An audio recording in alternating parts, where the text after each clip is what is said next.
Alhamdulillah para jamaah Bapak Ibu kaum muslimin yang dirahmati Allah Subhanahu wa taala. Pada kesempatan yang berbahagia ini tidak lupa kita bersyukur kepada Allah Subhanahu wa taala atas segala limpah nikmat-nikmat yang Allah berikan kepada kita sehingga kita bisa melaksanakan ibadah baik yang mahdhah wajib maupun yang ghairu mahdhah yang sunnah. Ini semua tidak lepas dari pertolongan Allah Subhanahu wa taala, tidak lepas dari karunia rahmatnya Allah, kasih sayangnya Allah yang Allah berikan kepada kita,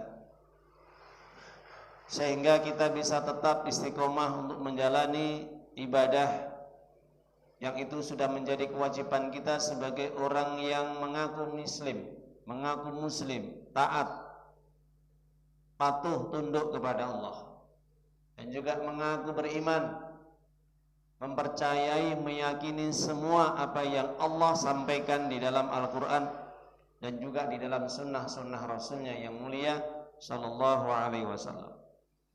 Maka pada kesempatan yang berbahagia ini saya mengajak pada pribadi dan kepada para jamaah untuk senantiasa meningkatkan takwa kita kepada Allah Subhanahu wa taala, karena sebaik-baik bekal yang akan kita bawa nanti menghadap Allah adalah takwa, yaitu keimanan kita, keislaman kita, dan segala amal-amal perbuatan soleh kita itu yang akan kita bawa nanti menghadap Allah Subhanahu wa taala.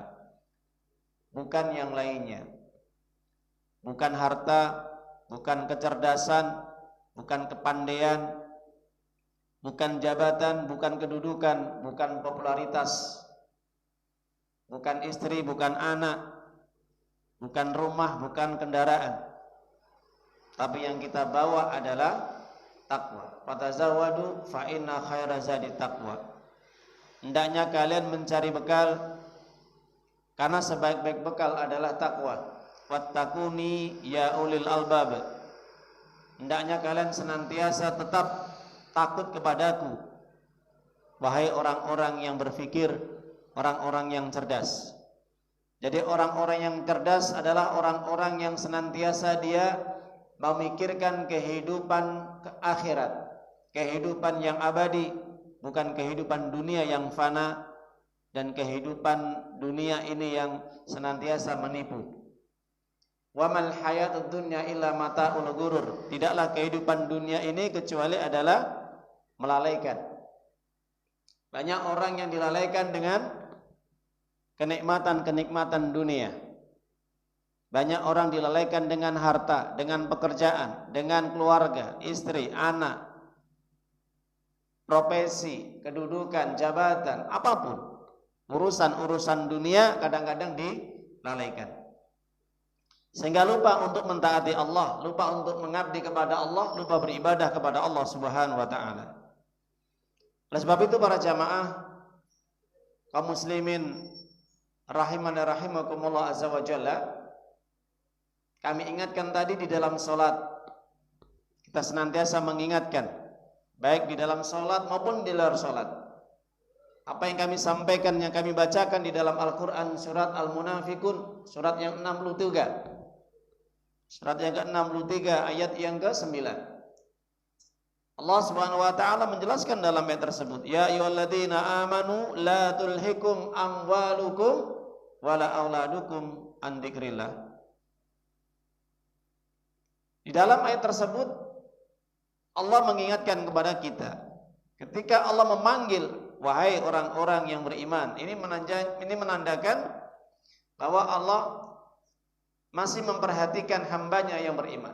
Ini menunjukkan sebagai bentuk kasih sayang Allah kepada orang-orang yang beriman, hamba-hamba yang masih memiliki iman. Makanya diingatkan oleh Allah, terus diingatkan oleh Allah, la tulhikum amwalukum. Jangan sekali-kali harta-hartamu. Di sini diawali dengan harta. Wala auladukum, dan anak-anakmu, an dzikrillah, dari mengingat Allah, dari mentaati Allah, dari beribadah kepada Allah, dari melaksanakan kewajiban-kewajiban Allah. Wa may yaf'al dzalik, siapapun orang yang dilenakan, dilalaikan, dilupakan dengan kehidupan dunia, baik harta, anak, istri, pekerjaan, bisnis, apapun yang menjadikan dia lalai, berpaling dari agama Allah, berpaling dari beribadah kepada Allah, wa may yaf'al fa ulaika humul khasirun, itu tanda orang-orang yang rugi kehidupannya. Khasirun, khasir, bangkrut, kehidupannya bangkrut, enggak mendapatkan apapun. Seperti orang kalau berniaga berdagang, ketika dia bangkrut tidak mendapatkan keuntungan seperser pun, sehingga akan menjadikan penyesalan bagi dirinya. Begitu juga ketika orang hidup di dunia ini, ketika dia ini hidupnya dilalaikan dengan segala apapun urusan-urusan dunia yang menyibukkan, sehingga menyebabkan dia ini lupa ibadah kepada Allah, malas beribadah kepada Allah, berpaling dari agama Allah, maka ini adalah orang-orang yang khasir, rugi, binasa, bangkrut, tidak mendapatkan sedikit pun pahala di sisi Allah. Artinya di hadapan Allah orang yang seperti ini tidak memiliki kualitas. Jadi kalau orang hidup ini tidak berkualitas, apa yang diandalkan nanti di hadapan Allah? Apa yang dibanggakan nanti di hadapan Allah kalau orang itu hidupnya tidak berkualitas? Kenapa? Karena dia rugi, bangkrut, tidak membawa sedikit pun pahala nanti di sisi Allah. Padahal orang hidup itu kita diperintah untuk ibadah, untuk apa? Supaya kita ini untuk mengumpulkan sebanyak-banyaknya ajrun, pahala, balasan yang baik di sisi Allah, agar nanti kita bisa mudah untuk masuk surga, apa yang Allah janjikan. Ini orang yang sukses. Jadi orang yang sukses hidupnya adalah ketika dia ini, ketika berangkat menuju kehidupan akhirat, dia membawa dengan segudang pahala. Maka ketika dia membawa pahala yang besar, ajrun adim, as-sawab indallah, pahala, balasan yang baik di sisi Allah, maka ini orang yang sukses. Nah, ciri-ciri orang yang sukses adalah mereka yang hidupnya tidak dilalaikan dan dilupakan dengan segala apapun dari urusan-urusan dunia, baik harta, anak, istri, pekerjaan, bisnis, jabatan, kedudukan, popularitas, apapun yang menjadikan dia lupa, lalai untuk ibadah kepada Allah. Ini orang yang sukses. Tapi sebaliknya orang yang bangkrut, orang yang rugi, ketika dia hidup ini dilalaikan dengan kehidupan dunia. Hidupnya hanya sibuk, disibukkan dengan urusan-urusan dunia. Sibuk dengan motornya, sibuk dengan mobilnya, sibuk dengan rumahnya, sibuk dengan bisnisnya, sibuk dengan anak-anaknya, sibuk dengan istrinya, sibuk dengan apapun yang terkait dengan urusan-urusan dunia, sehingga dia meninggalkan ibadah kepada Allah. Ini orang yang bangkrut hidupnya, orang yang rugi, tidak berkualitas di sisi Allah Subhanahu wa taala. Jadi kalau orang yang seperti ini, apa yang dibanggakan di hadapan Allah? Padahal Allah sudah mengingatkan di dalam banyak surat dan ayat-ayat yang mulia. Alhaakumut takatsur, bermegah-megah, kalian saling membanggakan harta, sehingga menyebabkan kamu lalai untuk ibadah kepada Allah, sehingga menjadikan dirimu sombong, tidak mau taat kepada Allah, hatta zurtumul maqabir, sampai kamu mati masuk ke dalam liang lahat, kuburan. Kalau orang sudah masuk kuburan, apa yang terjadi Bapak Ibu, para jamaah? Apa yang terjadi? Hanya penyesalan, nadamah, penyesalan. Dan penyesalan itu tidak akan bisa berulang kembali. Kalau orang sudah masuk ke dalam kubur, di alam barzakh, tidak akan pernah sekali-kali dikembalikan kepada Allah di dunia. Makanya Allah mengingatkan ayat yang berikutnya, wa anfiqu mimma razaqnakum min qabli ayati ahadakumul maut fayaqula rabbi laula akhartani ila ajalin qarib fasaddaqa wa aku minas solihin. Sering dibacakan oleh imam dan sering kita bacakan di dalam sholat untuk mengingatkan pribadi saya khususnya dan para jamaah. Jangan sampai kehidupan kita ini hanya sekedar main-main, disibukkan dengan urusan-urusan yang tidak bisa memberikan faedah, manfaat. Apalagi pahala, tidak mengandung pahala, tidak mengandung ridha Allah, cintanya Allah. Makanya para jamaah Bapak Ibu, di sini Allah memerintahkan, kalau kalian sudah bekerja, kalian sudah mencari nafkah, kalian sudah mencari mata pencaharian, punya pekerjaan, jangan lupa untuk bersedekah. Jangan lupa untuk berinfak. Keluarkan hartamu di jalan Allah Subhanahu wa taala untuk membantu siapapun orang yang membutuhkan, untuk membantu dakwah, membantu fakir miskin, membantu orang-orang yang memang sangat membutuhkan. Jadi para jamaah Bapak Ibu yang dimuliakan oleh Allah Ta'ala, maka di sini perintahnya sebelum datang kematian menghampirimu. Kalau sudah datang kematian, apa yang terjadi? Maka orang yang mau mati mengatakan, ya Allah, laula akhartani ila ajalin qarib fa asaddaqa wa aku minas solihin. Tolong dong tunda agar aku bisa beramal, agar aku bisa bersedekah, agar aku bisa sholat, agar aku bisa puasa, agar aku bisa baca Quran dan yang lainnya. Bisa nggak kalau maut ajal ini sudah menghampirinya, sudah di depan pelupuk matanya, malaikat maut sudah ancang-ancang siap untuk menarik ruhnya, kira-kira ada nggak kesempatan 1 hari saja dikasih supaya dia ibadah? Bisa? Laula akhartani ila ajalin qarib. Maka tidak sedikit pun akan diberi kesempatan untuk hidup kembali di dunia, barang sebentar saja. Kalau sudah nyawa menghampiri kita maut, idza jaa ajalun nastakhiruna sa'ah wa la yastaqdimun.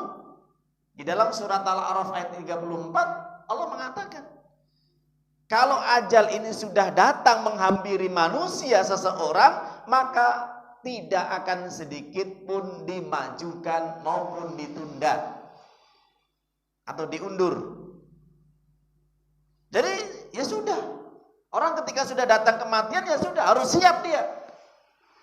Baik dalam kondisi husnul khotimah, mati dalam kebaikan, mati dalam ketika dia beramal solih, mati dalam ridha Allah, kecintaan Allah, mentaati syariat Allah, atau sebaliknya mati dalam dia berbuat maksiat, durhaka kepada Allah, atau mati dia berada di atas kekafiran atau kesyirikan atau bid'ah, menentang aturan-aturan Allah dan juga meninggalkan perintah-perintah Allah. Maka kembali kepada diri kita para jamaah Bapak Ibu. Siapapun orang kalau sudah datang kematian, maka itulah yang akan dia siap untuk menghadapinya. Akan tetapi yang perlu kita perhatikan para jamaah Bapak Ibu, ketika orang sudah meninggal dunia, apakah selesai urusannya? Cukup. Kalau sudah mati orang sudah selesai? Enggak. Di balik kematiannya ada kehidupan yang harus dia jalani nanti, kehidupan yang abadi. Di mana? Kehidupan akhirat. Jadi setelah kematian ini tidak berhenti begitu saja, kita akan menghadapi kehidupan yang akan kita alami begitu panjangnya, begitu lamanya. Very very long time. Ya. Sangat lama sekali. Berapa? Ribuan tahun, puluhan tahun kita akan dihisab nanti di hadapan Allah di padang mahsyar. Makanya para jamaah Bapak Ibu, kita sudah jelaskan kemarin 7 golongan yang mereka akan mendapatkan syafaat dari Allah, dinaungi di bawah arsy-Nya Allah. Mereka akan dihindarkan dari terik matahari yang begitu panasnya di atas kepala mereka yang jaraknya 1 mil. Itu orang-orang yang sukses para jamaah Bapak Ibu. Itu orang-orang yang sukses hidupnya. Jadi kalau kita pengen mendapatkan syafaat, mendapatkan pertolongan, harus sukses. Bagaimana cara sukses? Taati Allah, taati Rasul. Gampang hidup ini sebenarnya. Kalau kita mengikuti aturan Al-Quran dan mengikuti sunnah-sunnah Rasul, hidup ini mudah, nggak ada yang sulit. Cuman kadang-kadang orang itu menganggap ketika dia ini menjalankan ibadah, ini dianggap sulit. Kenapa?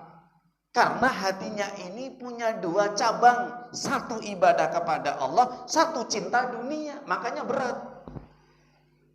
Orang itu kalau punya dua cabang, satu dia cinta akhirat, satu cinta dunia, ini nggak bisa optimal.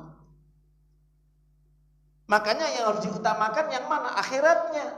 Dunia ini hanya sebagai wasilah saja. Makanya para jamaah Bapak Ibu, utamakan yang kekal daripada yang fana, yang hancur ini. Apakah kita nggak boleh bekerja? Ya boleh. Apakah kita nggak boleh kaya? Boleh. Siapa yang bilang nggak boleh kaya? Apakah nggak boleh kita beli ini dan boleh? Tapi apapun kehidupan dunia yang kamu dapatkan, yang kamu miliki, jangan sampai membuat hatimu tertutup, menjadikan kamu lupa, menjadikan kamu lalai. Makanya Abu Bakar As-Siddiq radhiyallahu mengatakan dunia itu jangan di hati, digenggam. Kalau dunia itu di hati, hancurlah hidupnya. Kenapa? Karena dia akan disetir, dikontrol dengan dunia tadi. Akhirnya kecenderungannya kepada dunia daripada kehidupan akhirat. Kita lihat para sahabat Nabi, mereka sukses. Abu Bakar sukses, Umar sukses, Utsman sukses, Abdurrahman bin Auf sukses. Banyak yang sukses. Tapi apakah harta, kesuksesan mereka, hebatnya mereka ketika mereka berdagang, bekerja, menjadikan mereka lupa, lalai? Tidak. Semakin menjadikan mereka semakin taat tunduk kepada Allah, membela perjuangan Nabi, membela ajaran Islam, dan memuliakan kaum muslimin. Itu para sahabat Nabi. Jadi tujuan mereka sukses itu bukan untuk kepentingan dirinya, bukan untuk kepentingan keluarganya. Tidak, tidak sekali-kali. Kesuksesan mereka, kekayaan mereka, hebatnya mereka dalam bekerja, ketika mencari dunia, semuanya dikontribusikan, disalurkan fi sabilillah, di jalan Allah, untuk dakwah, nyantuni fakir miskin, anak yatim, janda-janda yang lemah yang tidak mampu, para sufaha, orang-orang yang tidak punya tempat tinggal, mereka dibantu. Jadi harta mereka itu betul-betul barokah dan bermanfaat. Meskipun mereka kaya, apakah mereka lupa? Enggak. Ketika mereka itu menjadi orang sukses, akan mereka lalai? Tidak. Semakin mereka menjadi orang yang dekat kepada Allah. Itulah Allah mengatakan, فَأَمَّا مَنْ أَعْطَى وَاتَّقَى وَصَدَّقَ بِالْحُسْنَى.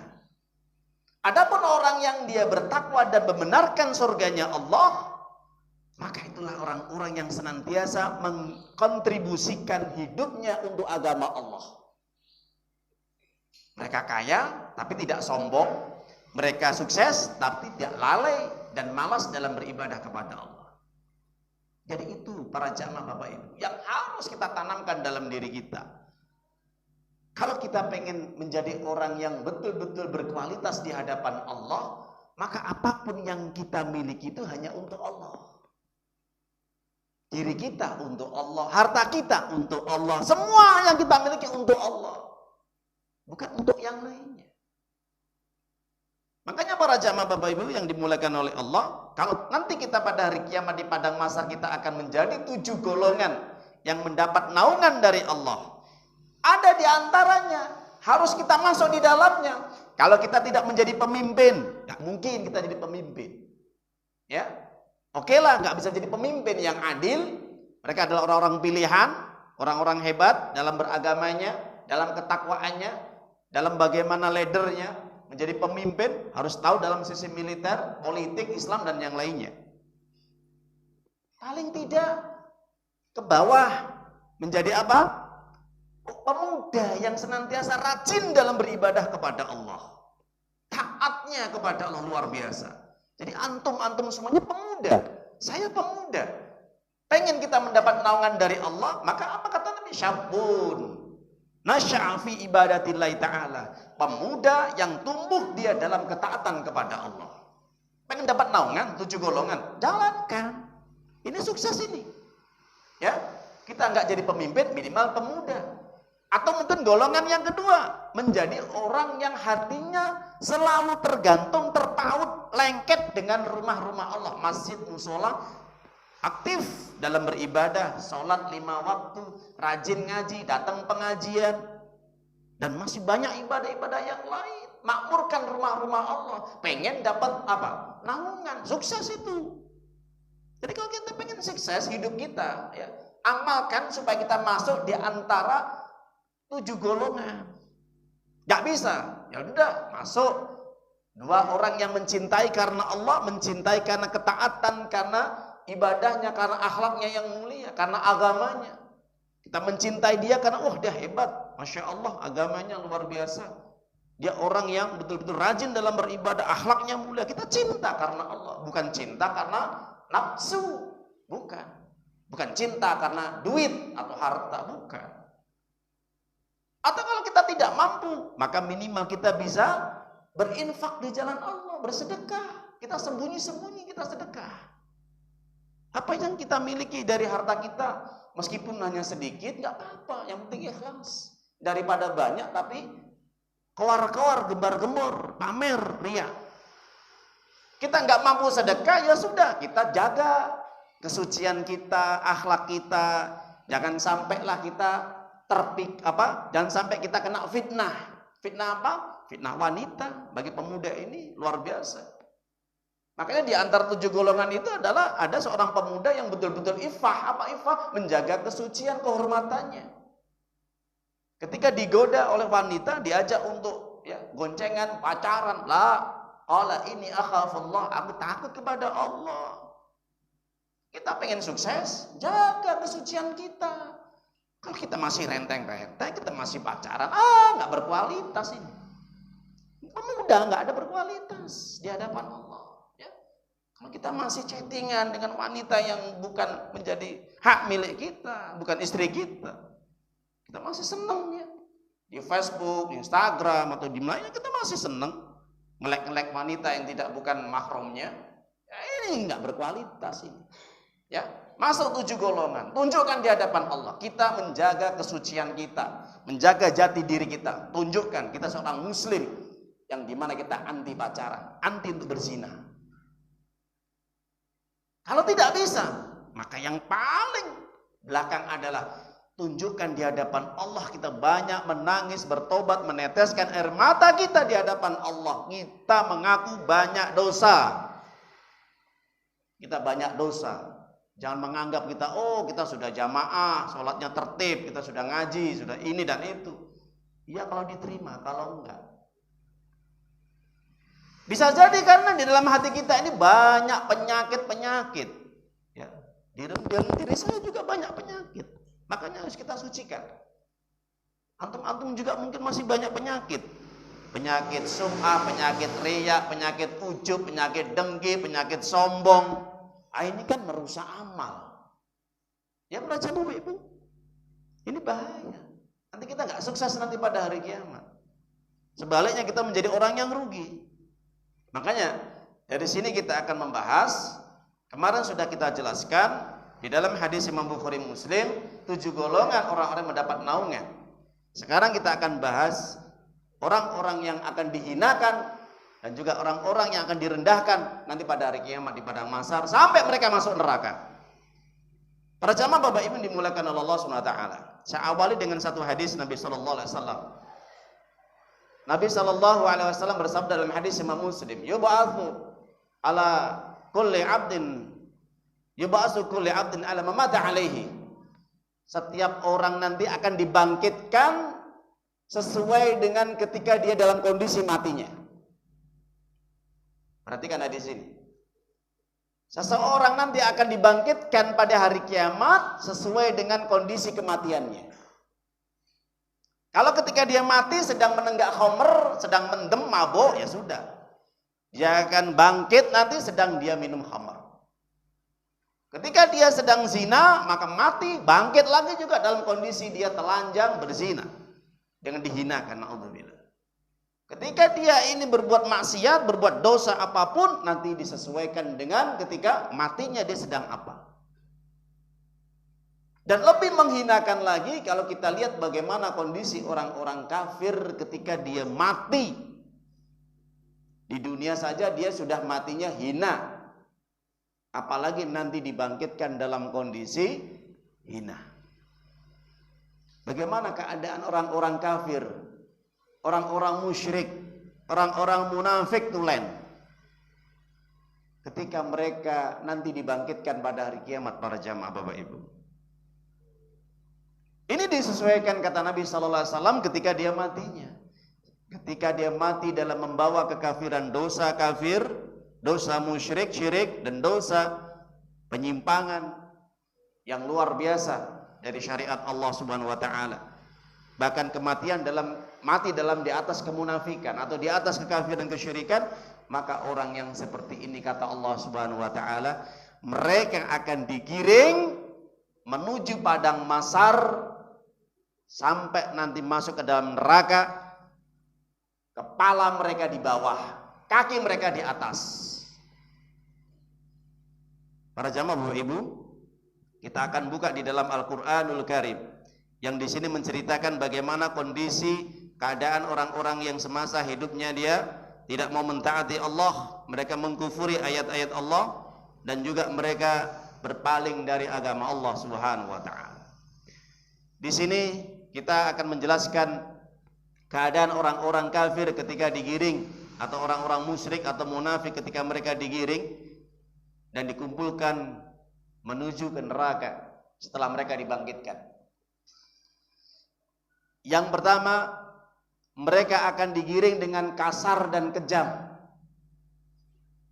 Jadi orang-orang yang semasa hidupnya tidak mau sujud, tidak mau ibadah kepada Allah, tidak mau berterima kasih kepada Allah, padahal Allah sudah memberikan banyak nikmat, tapi semua itu dikufurinya, diingkarinya.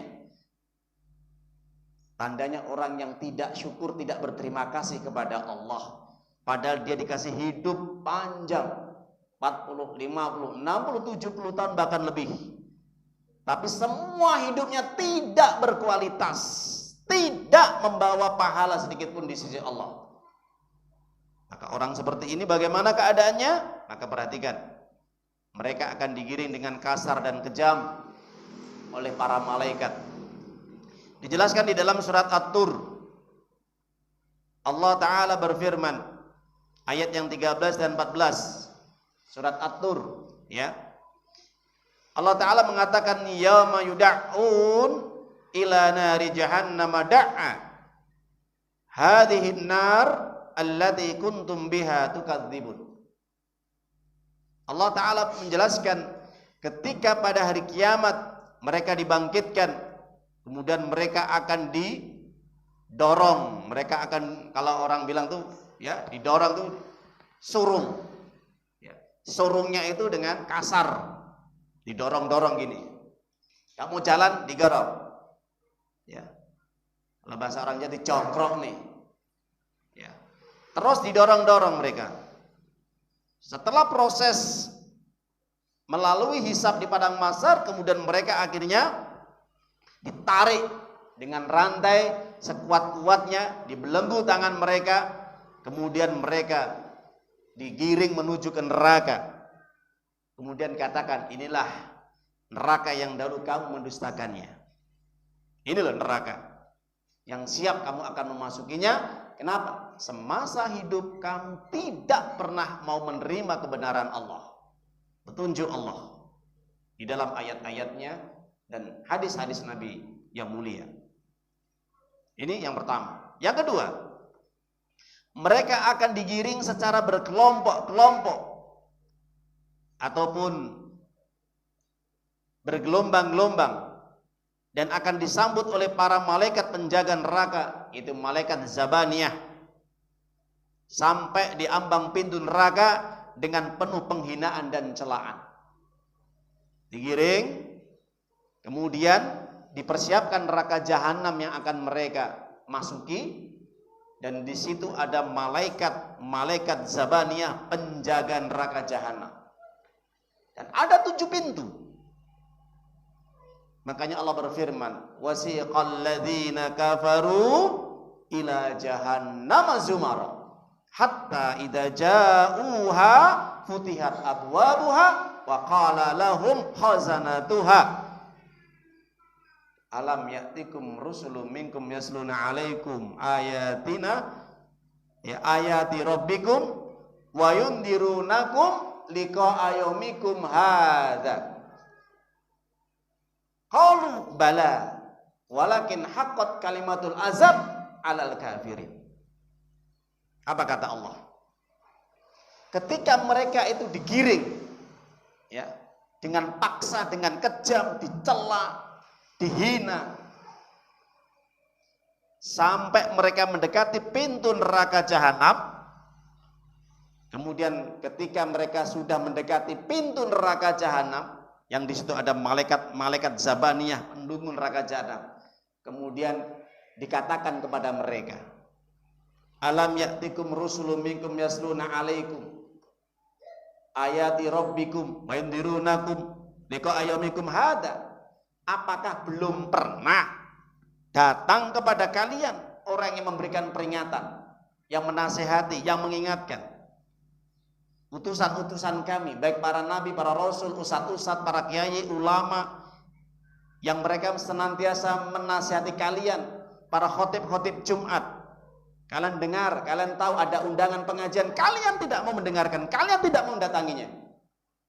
Tulikah kalian? Butakah kalian? Padahal mereka sudah memperingatkan kalian. Ini saya bicara nanti pada waktu di hari kiamat ya. Kalau sekarang kan nggak ada ya peristiwa ini kan. Ini keadaan nanti pada hari kiamat. Belum pernah datang kepada kalian orang yang memberikan peringatan kepada kalian. Padahal di situ sudah ada dakwah-dakwah, nasihat-nasihat, pengajian-pengajian. Hati-hati. Ini mungkin kalau saya bicara ini cerita, anggapan mereka cerita.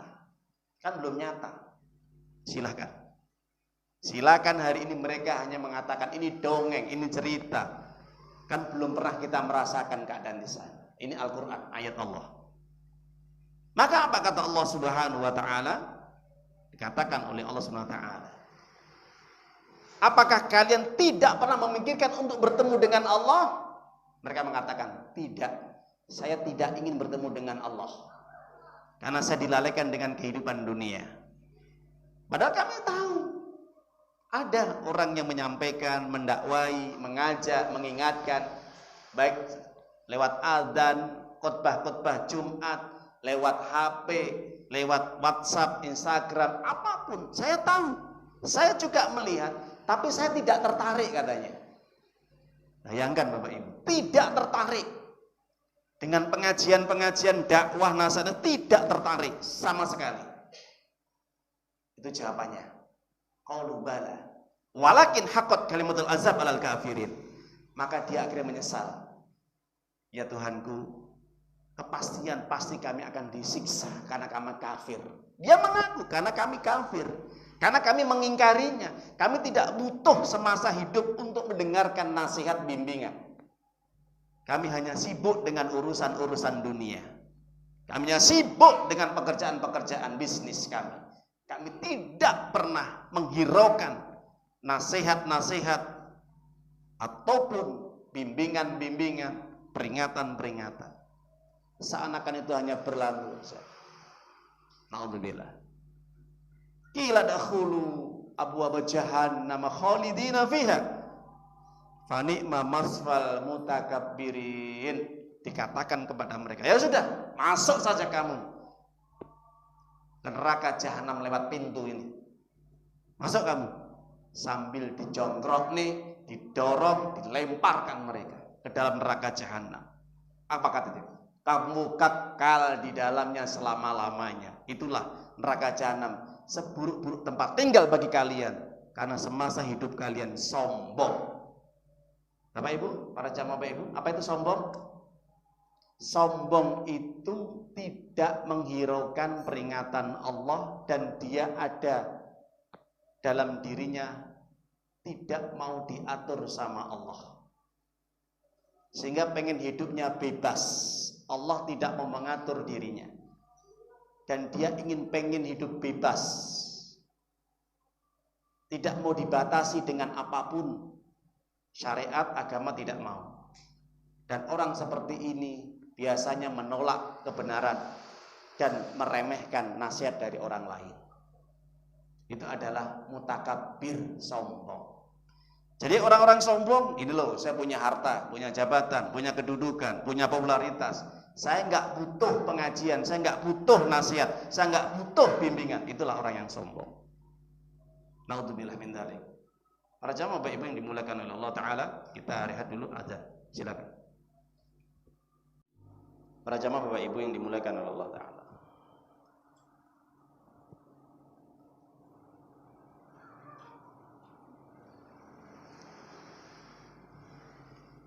Kalau kita perhatikan di dalam ayat Allah Subhanahu wa taala, kebanyakan orang masuk neraka karena apa? Sombong. Jelas ya? Kebanyakan orang masuk neraka adalah karena asbab min dukhulil nar atau min dukhuli jahannam adalah al-kibr, karena kesombongan.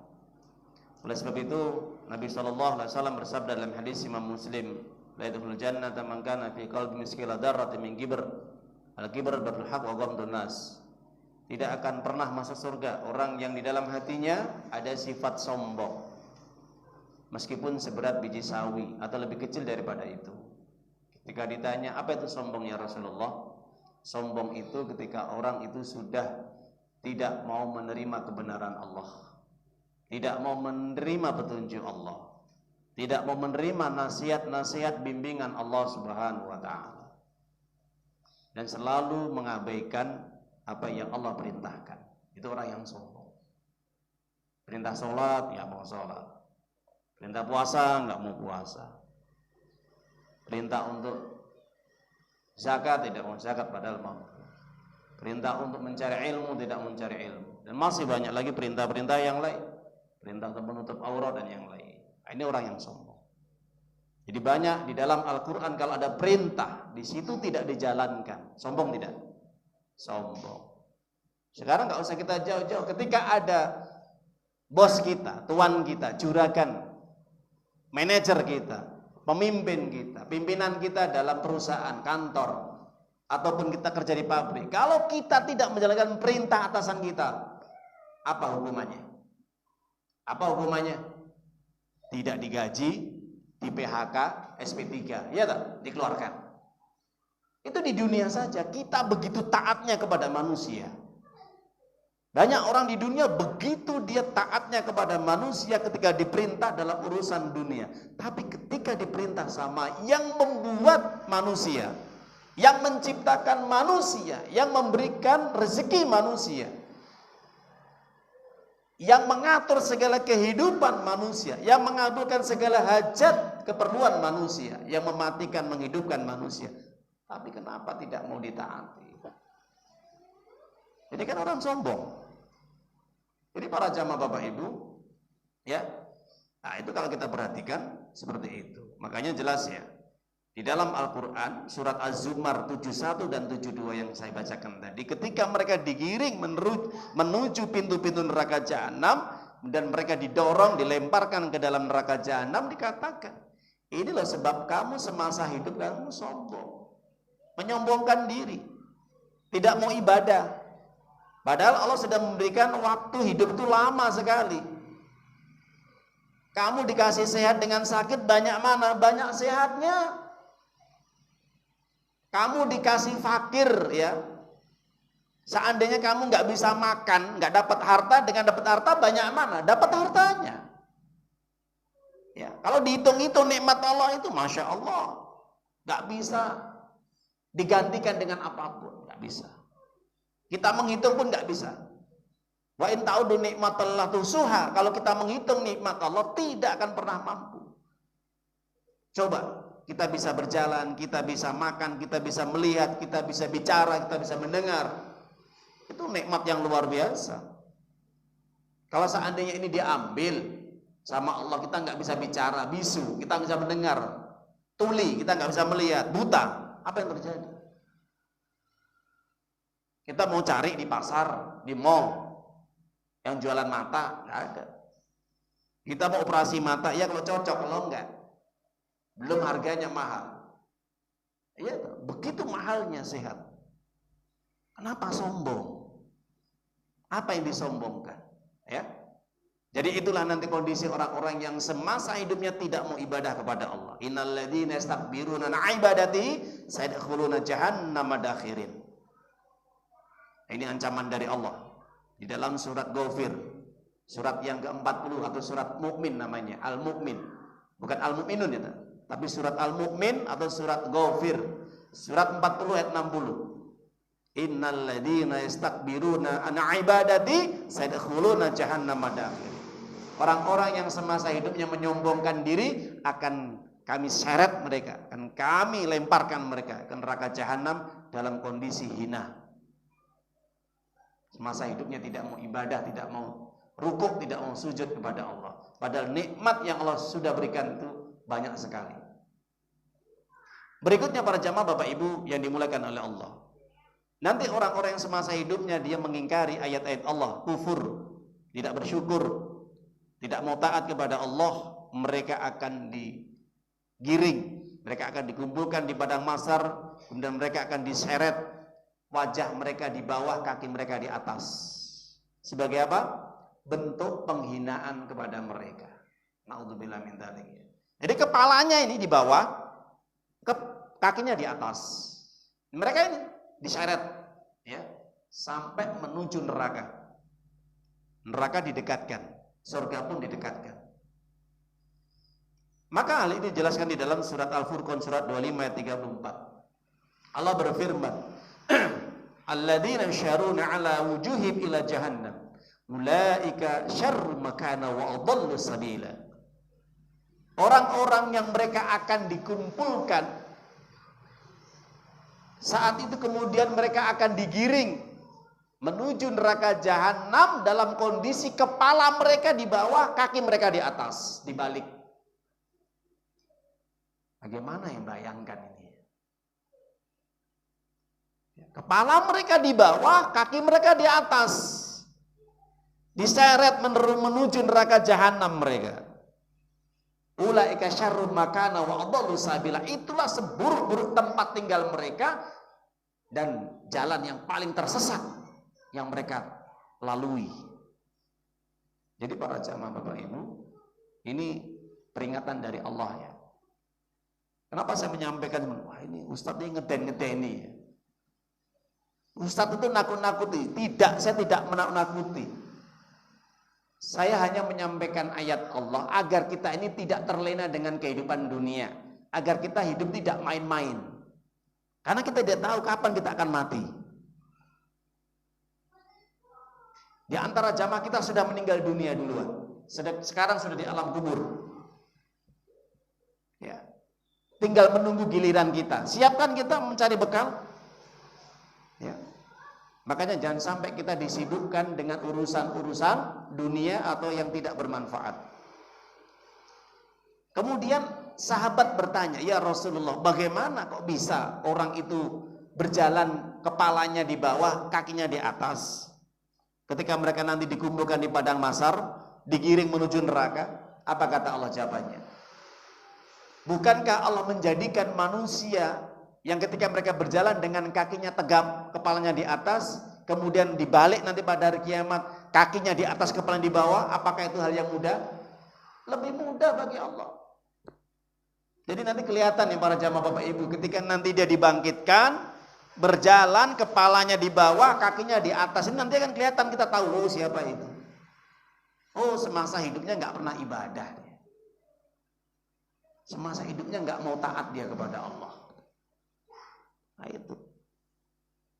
itu orang nanti akan digiring nanti menuju neraka jahanam. Kemudian yang keempat, mereka akan dikumpulkan dalam keadaan buta, bisu dan tuli. Ya, naudzubillah min dzalik. Buta, tuli, bisu. Allah berfirman di dalam surat Al-Isra surat 17 ayat 97. Apa kata Allah? Wa nasyuruhum yaumal qiyam ala wujuhim umya wa bukma wa summa ma wahum jahannam kullama khabat zidnahum sa'ira. Ya. Allah berfirman, dan kami kumpulkan mereka nanti pada hari kiamat di padang mahsyar dengan wajah mereka tersungkur. Mereka berjalan di atas dengan kepala mereka, kaki di atas, dalam kondisi juga buta bisu tuli. Ya, dibuat seperti itu, naudzubillah. Tempat kedua mereka adalah neraka jahanam. Setiap kali mereka melihat api yang menyala-nyala, yaitu api neraka jahanam, ketika itu padam, kami tambah lagi nyalanya. Artinya apa? Ketika saking banyaknya manusia yang masuk ke dalam neraka jahanam sampai apinya mati. Bayangkan Bapak Ibu. Jadi kalau bakar kayu, itu kalau kayunya banyak itu kan bisa mati kan? Saking kebanyakan. Ketika masuk, begitu banyaknya orang masuk neraka. Karena yang kebanyakan itu orang masuk neraka daripada masuk surga. Ingat Bapak Ibu ya, saya katakan, kebanyakan nanti pada hari kiamat orang itu masuk neraka daripada masuk surga. Karena banyak yang kufur kepada Allah semasa hidupnya, sombong. Itu ketika mereka masuk ke dalam neraka itu sampai api neraka itu padam. Ketika padam dinyalakan lagi sama Allah. Sampai seperti itu. Nyemplung, padam. Nyemplung, padam. Turun lagi. Sampai waqalatin nar di dalam hadis mengatakan, hal mim mazid, apa kata neraka? Bisa bicara? Bisa. Neraka nanti bicara, Pak, Bapak Ibu. Surga juga bicara.